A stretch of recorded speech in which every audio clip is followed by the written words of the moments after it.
Tara, biyahe tayo.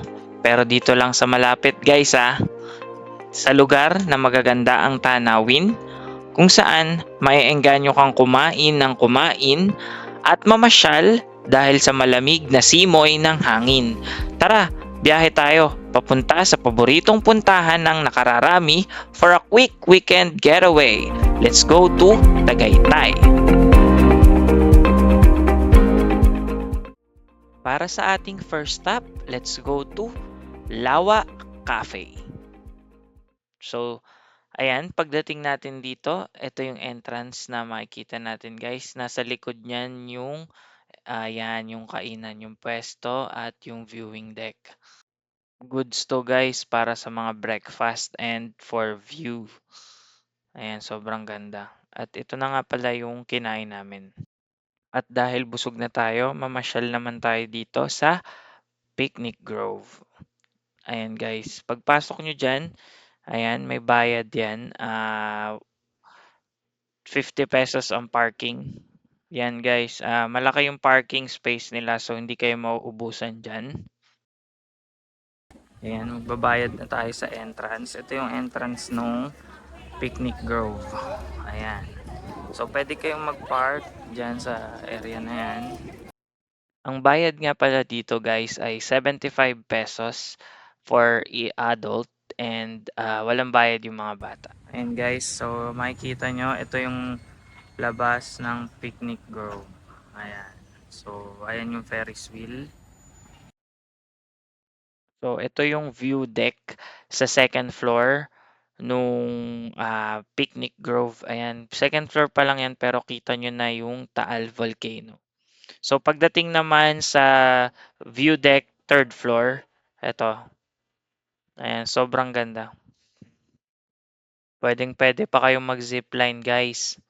Ayan, kung gusto nyo naman na kumain, salo-salo, ayan, pwede kayong mag-rent ng cottage for 250 pesos.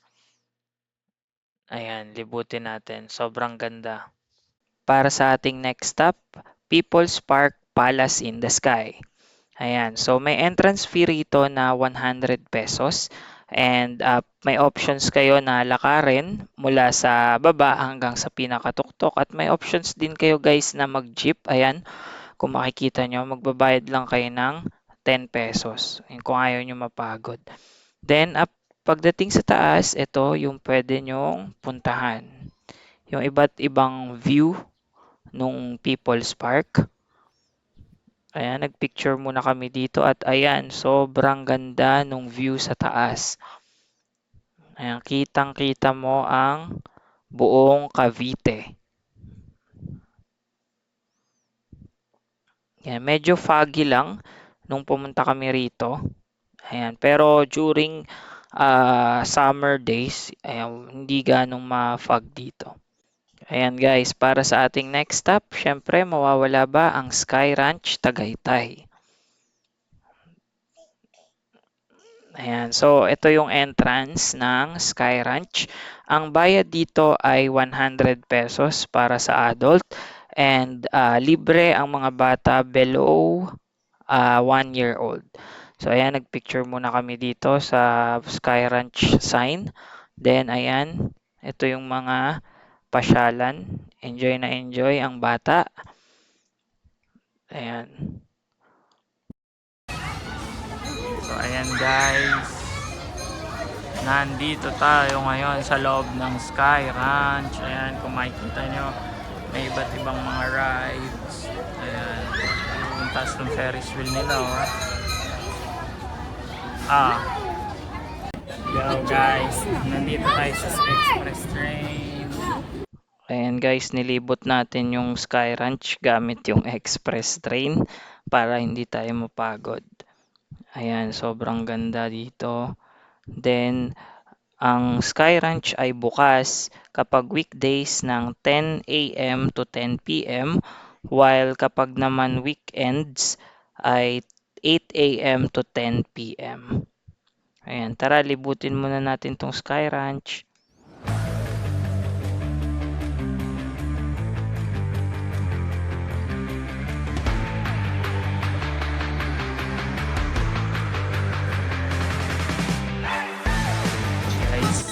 sasakay tayo ng carousel para kay Gabi. Ayan.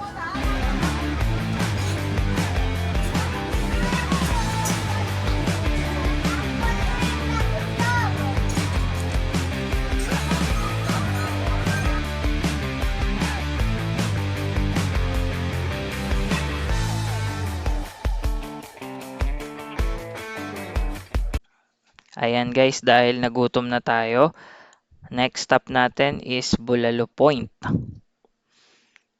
Ayan. So kung naghahanap kayo guys ng masarap na bulaluhan,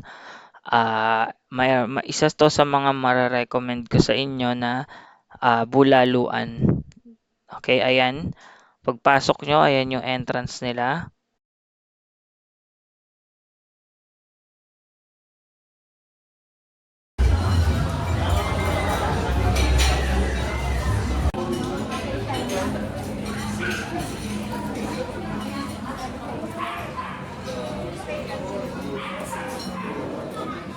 Siyempre guys, hindi ka pumunta dito sa Tagaytay para hindi matikman itong napakasarap na classic bulalo. Ang in-order nga pala namin dito ay crispy tawilis at itong classic bulalo at isang platter ng garlic rice. Ayan, grabe, sobrang sarap nito guys. Isa to sa mga pinakamasarap na bulalo na natikman ko. Ayan guys, dahil ginabi na nga tayo, daan muna tayo dito sa Walter Mart, Tagaytay. Ayan guys, napakalapit lang nito sa hotel namin, kaya dumaan lang kami saglit para bumili ng mga needs. Ayan guys, dito nga pala kami naka-check-in sa New Orleans, Tagaytay. Ayan, tapos yung parking nila nasa harap lang. Ayan, as you can see, ayan, dyan lang kami nag-park sa harap. Sobrang affordable ng hotel na to guys, 1,400 lang per night. At day 2 na nga ng ating Tagaytay trip. Ang first itinerary natin for today is SVD Farm. Ayan. So bali guys, ito yung entrance ng SVD Farm. Ayan. So time check ngayon, it's 6:27. So ayan, dito lang kami nag-park.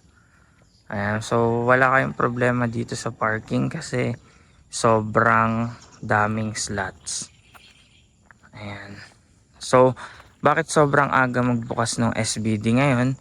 Meron kasing nature walk, no? That's a Father's Day event. So, happy Father's Day sa lahat ng mga tatay dyan at nagpakatatay. Ayan. So, ito yung buong SBD Farm. So, actually, sobrang laki pa nito. Ayan. So, kung walang mga event, ang bukas nito ay 8 AM. So dahil ngayon may event, may nature walk. So ayan. Kaya maagang nagbukas. Grabe ang tahimik dito guys. Ayan. Ganyan siya kaganda. Ayan.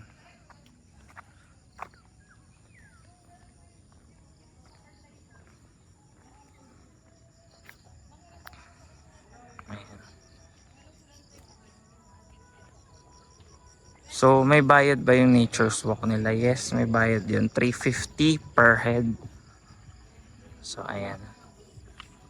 Dito gaganapin sa St. Peter's Hall. Ayan. So, napakarami pang pwedeng pasyalan dito kasi sobrang laki nito. So, ayan guys. So, ayan, kunin na natin yung t-shirt natin. Ito nga pala guys, yung nakalagay sa t-shirt. Kasama yan sa binayaran. So tara, simulan na natin ang nature's walk. So bali magsisimula tayo dito sa pinakatuktok, pababa ng buong SVD Farm. Ayan, tara. Ayan guys, nandito nga tayo sa pinakalumang tunnel. Ayan, so 100 years old na raw yan. At maayos pa rin. Grabe, sobrang tibay ng pagkakagawa niyan.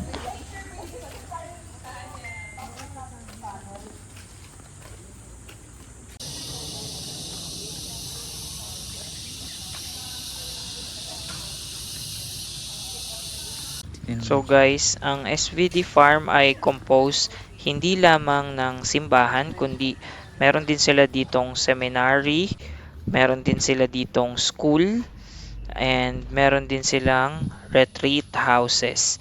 Of course, besides sa farm. Ayan, sobrang ganda guys. Hindi naliligo. Ayaw niya magpaligo.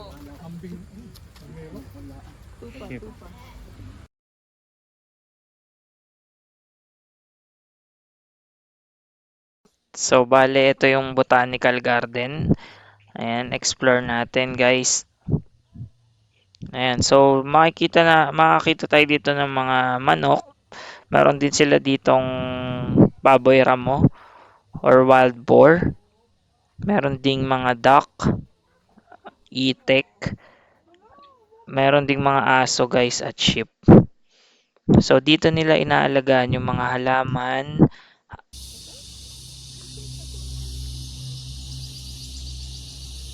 Tingnan mo yung native pigs mo. Doon ko sa bandang taas yung grass. Ayan, meron din silang sariling cafeteria. Ayan guys, nandito na tayo sa flower farm ng SVD. So pwede kayong bumili dito ng bulaklak. Ayan, nandyan yung mga presyo. Ayan. So sobrang ganda dito guys kasi mura nung mga bulaklak. Papalaguin nyo na lang pag-uwi. Tapos exclusive nga lang pala to kung may event na open yung flower farm. Hindi hindi sa lahat ng oras open siya.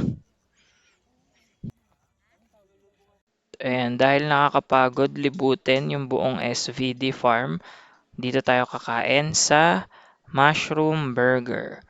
Ayan, tikman nyo dito yung kanilang burger na may halong mushroom. So ayan guys, pababa na tayo ng Metro Manila. Salamat sa pagsama. Hanggang sa uulitin.